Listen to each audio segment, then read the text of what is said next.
سلام به همه شماهایی که دارید خودتون رو برای آزمون‌های مهمی مثل ارشد و دکتری آماده می‌کنید. میدونم تو چه مرحله حساسی هستید.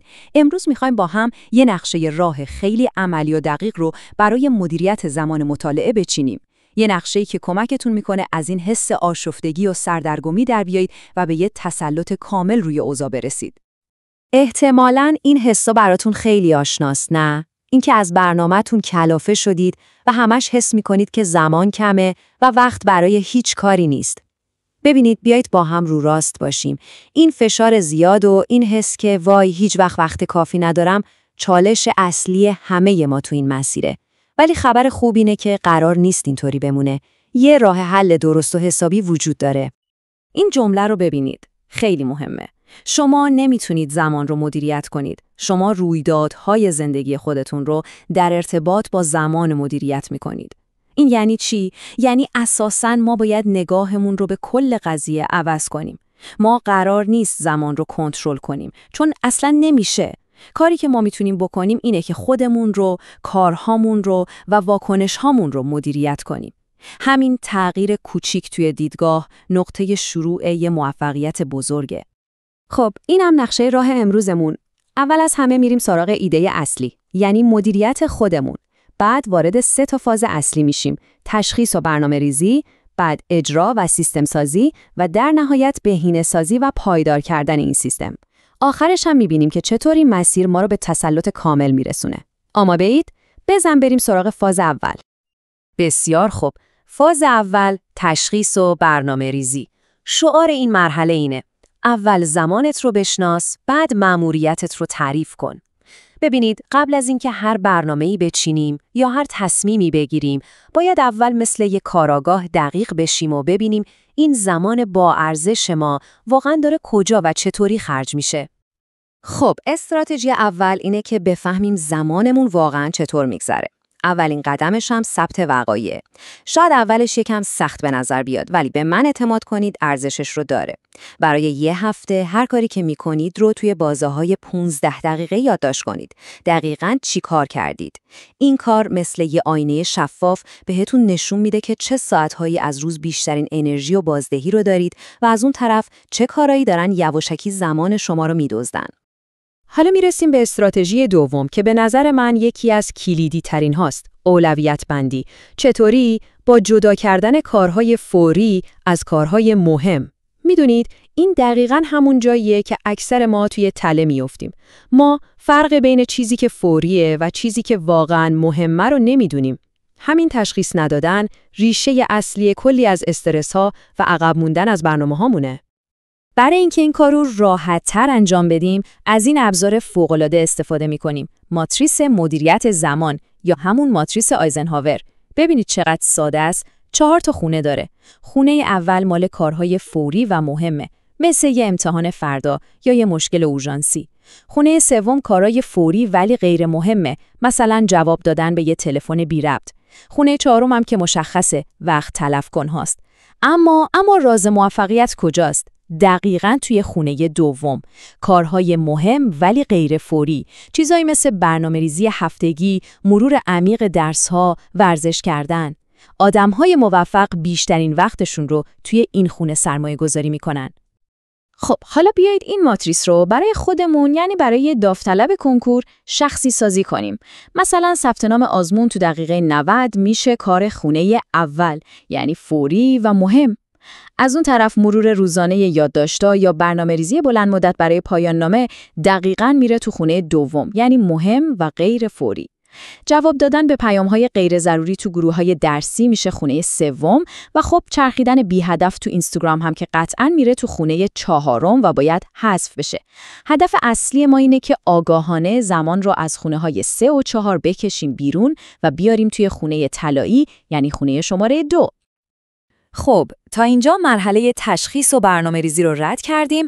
حالا وقتشه که آستین‌ها رو بالا بزنیم و بریم سراغ عمل. فاز دوم، فاز اجرا و سیستم سازیه. اینجا یاد میگیریم چطور با ساختن ابزارها و عادتهای درست برنامه‌مون رو واقعاً و به طور مداوم اجرا کنیم. استراتژی سوم، فقط از یک ابزار برنامه‌ریزی ثابت استفاده کنید. ببینید اصلا فرقی نمیکنه این ابزار یه دفتر خوشگل باشه، تقویم گوگل باشه یا یه اپلیکیشن پیشرفته. قانون اصلی اینه، فقط یکی. همه چیز رو مستقیم توی همون یه دونه ابزار ثبت کنید.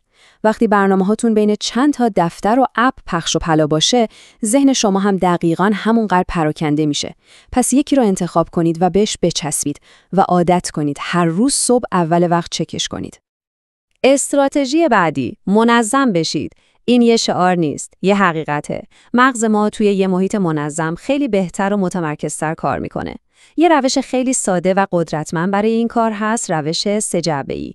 هر چیزی که روی میز مطالعه‌تون یا حتی توی دسکتاپ کامپیوترتون هست رو به 3 دسته تقسیم کنید. اونایی که باید نگه دارید، اونایی که باید دور بریزید و اونایی که میتونید ببخشید. همین کار ساده چه برای وسایل فیزیکی و چه دیجیتال یه تأثیر شگفت‌انگیز روی آرامش و تمرکزتون میذاره. و حالا میرسیم به غول مرحله آخر خیلی از ماها، اهمال کاری. چطور جلوش وایسیم؟ 2 تا استراتژی اصلی و خیلی معروف برای شکست دادنش هست. باید ببینید کدومش برای شما بهتر کار میکنه. اولی روش قورت دادن قورباغه است. یعنی چی؟ یعنی اون کار سخت و ناخوشایند، اون درسی که ازش بدتون میاد رو همون اول صبح انجام بدید و خودتون رو راحت کنید. اما اگه از اون دسته آدم‌هایی هستید که کارهای بزرگ مضطربتون میکنه، از روش گلوله برفی استفاده کنید. یعنی اون کار بزرگ رو به تیکه‌های خیلی خیلی کوچیک تقسیم کنید و با انجام دادن اولین تیکه کوچیک، مثل یه گلوله برفی کوچیک، حرکت رو شروع کنید. بسیار عالی! تا اینجا هم برنامه ریزی کردیم و هم سیستم اجرا رو ساختیم. اما کار اینجا تموم نمیشه.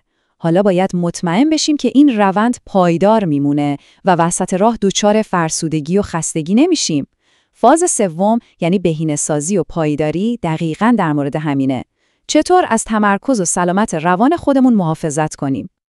خب وقتشه با بزرگترین دزدهای زمانمون آشنا بشیم. این نمودار 4 تا از اصلی تریناشون رو نشون میده. اول از همه همین دستگاه‌های موبایل که تو دستمونه، بعد وقفه هایی که ایمیل ها و نوتیفیکیشن ها ایجاد میکنن، مراجعین غیر منتظره مثل یه دوست یا فامیل که یهو پیداش میشه و جلسات و کارهای غیر ضروری. حالا که دزدها رو شناختیم، بیایید ببینیم چطور باید جلوشون رو بگیریم. 2 تا راهکار خیلی سریع و عملی برای مقابله با 2 تا از این دزدها.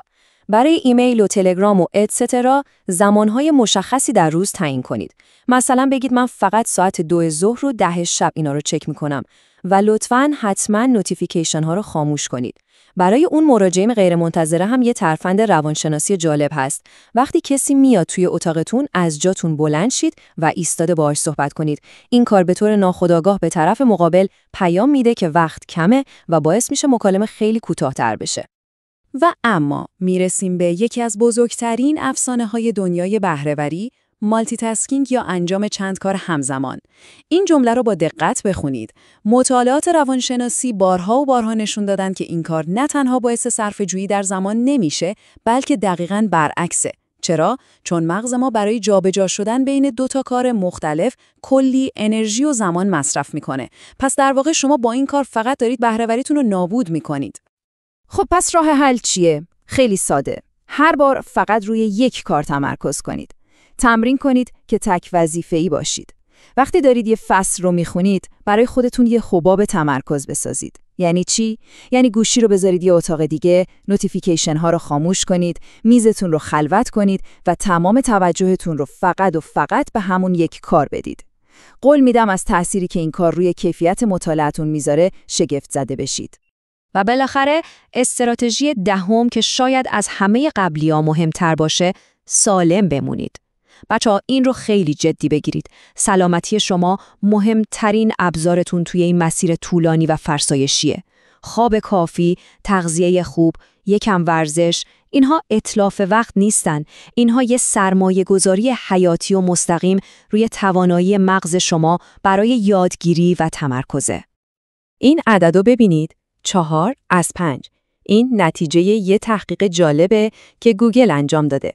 از هر 5 نفری که برای بهبود سلامت دیجیتال خودشون قدم‌های کوچیکی برداشتن، 4 نفرشون گزارش دادن که حس و حال کلیشون توی زندگی هم بهتر شده.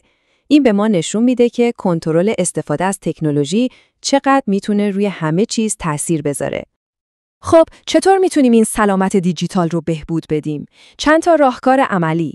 روی گوشیتون برای اپلیکیشن‌های وقتگیر محدودیت زمانی بذارید. از فیلتر نور آبی استفاده کنید و مهمتر از همه یه غروب دیجیتال برای خودتون تعریف کنید. یعنی مثلا 1 ساعت قبل از خواب تمام دستگاه‌های دیجیتال رو خاموش کنید و کنار بذارید. و یادتون نره وقتی به این برنامه‌تون پایبند بودید، حتما به خودتون یه پاداش کوچیک بدید. این کار کیفیت خواب و در نتیجه تمرکز فردای شما رو زیر و رو می‌کنه. خب، ما یه سفر کامل رو با هم اومدیم. از فاز تشخیص شروع کردیم، بعد سیستم هامون رو ساختیم و در نهایت یاد گرفتیم چطور این روند رو پایدار نگه داریم. این چیزی فراتر از مدیریت زمانه. این یعنی حرکت از مدیریت صرفاً کارها به سمت یه حس تسلط واقعی روی زندگی و آینده. و نتیجه نهایی این همه تلاش چیه؟ دقیقاً همین چیزهایی که اینجا می‌بینید. شما فقط بهره‌وریتون بالا نمیره یا کارهای بیشتری انجام نمیدید. نه، شما انرژی بیشتری پیدا می‌کنید، استرستون کمتر میشه، زمان آزاد بیشتری برای خودتون دارید و مهمتر از همه حس بهتری نسبت به خودتون و زندگیتون پیدا می‌کنید. و در آخر میخوام شما رو با این سوال اساسی تنها بذارم. آیا شما دارید با ارزش‌ترین داراییتون یعنی زمانتون رو واقعاً صرف چیزهایی میکنید که براتون از همه چیز مهمتره؟